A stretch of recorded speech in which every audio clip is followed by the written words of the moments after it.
स्वागत है आप लोग का अल्फा स्टडी एजुकेशन में। आज हम लोग देखेंगे सहकारिता विभाग उप प्रबंधक सहायक उप प्रबंधक का जो पेपर आया था उसमें कंप्यूटर के जो प्रश्न आए हैं 15 उसके बारे में हम लोग यहाँ पे डिटेल से देखेंगे और किस कौन कौन सा नया प्रश्न आया हुआ है। तो चलिए शुरू करते हैं। तो यहाँ पहला क्वेश्चन है उबंटू फेडोरा डेबियन निम्न पर आधारित है। किस पे आधारित क्या है? ये ऑपरेटिंग सिस्टम है, ओएस है। तो ये क्या होता है आप जानते हैं कि उबंटू एक ओपन सोर्स ऑपरेटिंग सिस्टम है और इसमें लिनक्स लिनक्स है वो एक ओपन सोर्स ऑपरेटिंग सिस्टम है, इसलिए इसका आंसर है लिनक्स। लिनक्स बेस्ड है, ये तीनों याद रखिएगा। इसको पूछ सकता है कि ये कौन सा ओपन सोर्स ऑपरेटिंग सिस्टम है। उसके बाद है अल्टा विस्टा का नाम किससे प्रेरित? अल्टा विस्टा एक फर्स्ट जो सर्च इंजन था अल्टा विस्टा है, याहू का था, अभी बंद हो चुका है। तो इसका नाम एक इटालियन वाक्यांश जिसका अर्थ है उच्च दृश्य, उसके आधार पर रखा गया है। एक क्वेश्चन नया क्वेश्चन पूछा गया है, इसको आप याद रखिए, आगे आने वाले एग्जाम में पूछा जा सकता है। कौन सा ऑपरेटिंग सिस्टम मुख्य रूप से एप्पल एप्पल में कौन सा ऑपरेटिंग सिस्टम यूज होता है?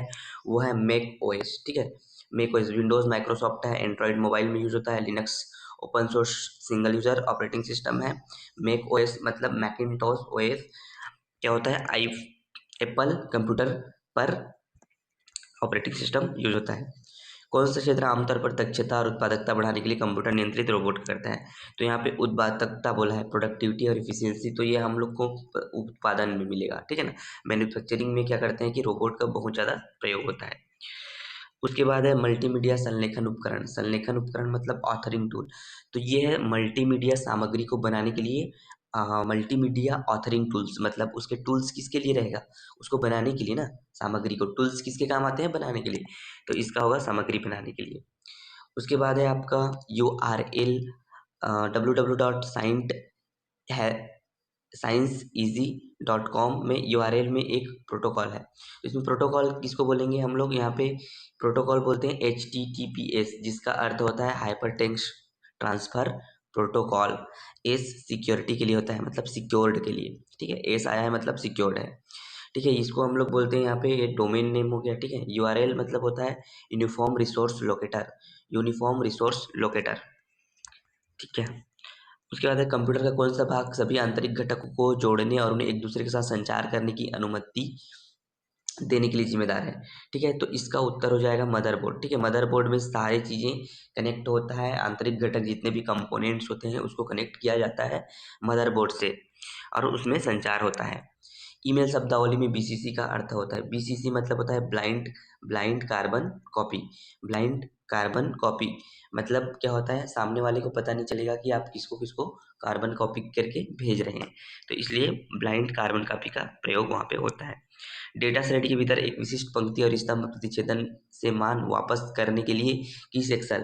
तो ये एक्सेल से आता है, एक्सेल से शॉर्टकट कीज पूछा जाता है। तो इसमें इंटरसेक्शन में हम लोग क्या करते हैं?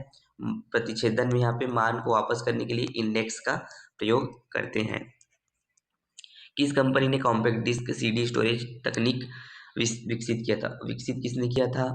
तो जब भी आप पहले CD खरीदते रहे होंगे तो उसमें लिखा रहता था सोनी, तो ये पहला जो CD बनाया था वो सोनी कंपनी ने बनाया था। कॉम्पैक्ट डिस्क होता है इसका फुल फॉर्म, इसका स्टोरेज होता है 900 MB से 700 MB तक, मतलब 900 MB से 700 MB तक क्षमता हो सकती है। इसको हम लोग ऑप्टिकल डिस्क भी कहते हैं, ऑप्टिकल प्रकाशिक डिस्क। पावर पॉइंट में स्लाइड मास्टर प्रेजेंटेशन निर्माण प्रक्रिया में कौन सी अभिन्न भूमिका निभाता है? तो मास्टर स्लाइड क्या अभिन्न भूमिका निभाता है? जो समग्र समग्र स्लाइड टेम्पलेट और शैली को परिभाषित करता है, मास्टर स्लाइड। ठीक है, सभी समग्र स्लाइड टेम्पलेट जितने भी टेम्पलेट्स होते हैं और शैली को परिभाषित करता है। लेजर प्रिंटर कागज पर चित्र और पाठ बनाने के लिए किस प्रकार की सामग्री उपयोग करता है? तो लेजर प्रिंटर में हम लोग टोनर डालते हैं, एक पाउडर आता है पैकेट में, उसको डाला जाता है। तो टोनर यहाँ पे इसका उत्तर हो जाएगा टोनर।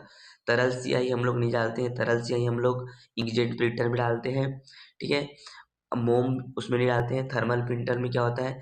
एक थर्मल प्रिंटर में हम लोग ये सारे कुछ भी नहीं डालते हैं, उसमें एक प्रकार का कागज होता है और उसमें हम लोग थर्मल के माध्यम से, गर्म के माध्यम से क्या होता है, उसी कागज में हम लोग क्या निकाल सकते हैं? प्रिंट कर सकते हैं, क्योंकि वो कुछ देर बाद मिट जाता है।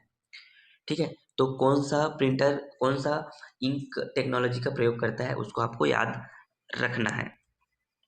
जैसे कि रिबन का यूज होता है आपका जो डेजीविल टाइप का जो प्रिंटर आता है, ठीक है ना, उसमें होता है। नियमित एंटीवायरस सॉफ्टवेयर अपडेट का मुख्य उद्देश्य, मतलब उद्देश्य क्या है, तो इसका उद्देश्य होगा, वे सुनिश्चित करते हैं कि एंटीवायरस नवीनतम खतरे का पता लगा सकते हैं।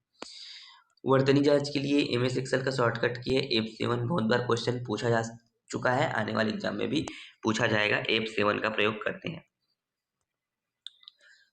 खालिस्तान मुद्रण में प्रत्येक अक्षर को स्याही से लगे रिबन पर पिन या हथौड़े से मारकर कागज पर मुद्रित किया जाता है। मतलब यहाँ पे बोल रहा है कि इम्पैक्ट डाला जाता है, तो इम्पैक्ट प्रिंटर में एक होता है non impact printer.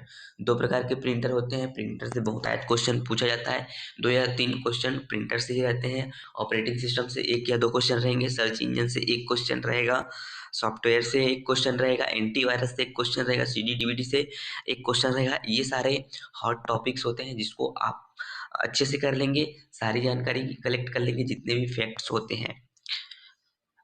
Thanks for watching this video.